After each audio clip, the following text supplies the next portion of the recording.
I'm back today with another design project in hand. And as we know, sometimes the projects I design take me a little longer, even when they're really simple, just because I want to check stuff. But this one I think I'm going to be able to knock out pretty quickly. So, what I'm trying to do in this design project is make another one of my V shaped wraps in a new set of colors. And you can see the new colors over here to the left of the screen. So this V wrap was an accident, and it turned out to be one of my best accidents ever because every time I wear it, I rake in the compliments.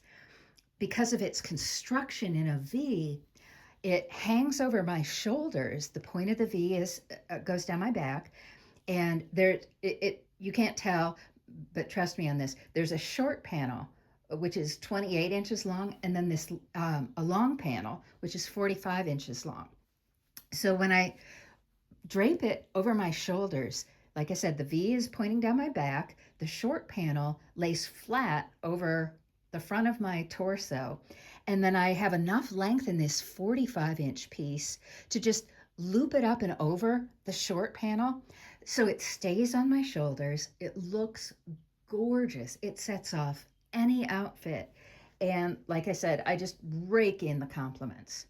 So, a friend of mine saw me wearing this once, and she asked me recently if I would make one kind of like this for a friend of hers whom I've never met. I don't know anything about. So, we talked about the colors that her friend likes, and this is going to be an attempt to recreate my V wrap with a new set of colors in a rigid heddle weaving.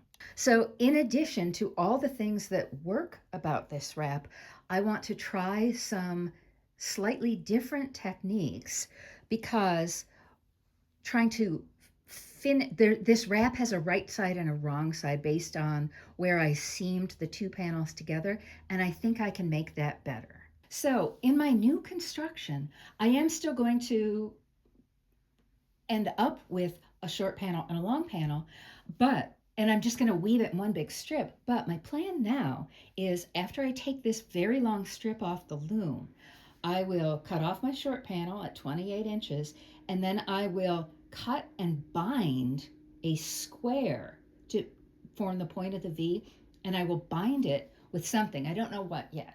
But that is how I will finish off the raw edges. And then I'll sew this longer panel. I'm pointing in it's out of frame and you can't see it. And then I'll sew this longer panel to this square, which since it's setting at an angle, will form a diamond. So that's my plan. And so this is an experiment in terms of construction techniques, but most especially in terms of color. So if you have ever gone, I don't know about using color in my weaving, we're going to go on this journey together. So let's talk colors. And as luck would have it, Long Thread Media sent out one of their not infrequent emailers that came just at the right time because this email had a link to a really cool article by Jennifer E. Kwong, and I will link it in the bio, that explains how to get past how to break through the color wall and to feel confident in your color choices. So she recommends a particular formula of 3 parts dark to 2 parts medium to 1 part light in terms of color contrast. In other words, not color contrast, value contrast in the yarns that you choose for any plain weave rigid heddle project, which is exactly what this is going to be. So I started out my journey this morning by diving into my yarn stash, and boy, was that fun. So my friend who requested the gift for her friend had given me a sort of color palette to work within, and I just grabbed anything that I thought could work, and then I just laid everything out on the floor and I just started sorting. And when I thought I had a good set of colors that met the requirements, I took a photo with my camera and then changed it to monochrome so that it was a grayscale photo and I could really see the difference in value. So these yarns here are going to be my dark colors. And if I run out, then I'm going to just vary Jennifer's formula and do basically 2 parts dark to 2 parts medium.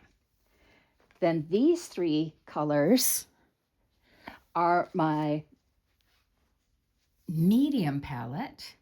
And then I've got one color, just a small amount of this light color yarn as what she refers to as the salt or the seasoning in your cooking recipe. You don't want to overdo it. You want to have just enough to bring out the flavors. So I have now got a color palette, and my friend has approved it for her friend.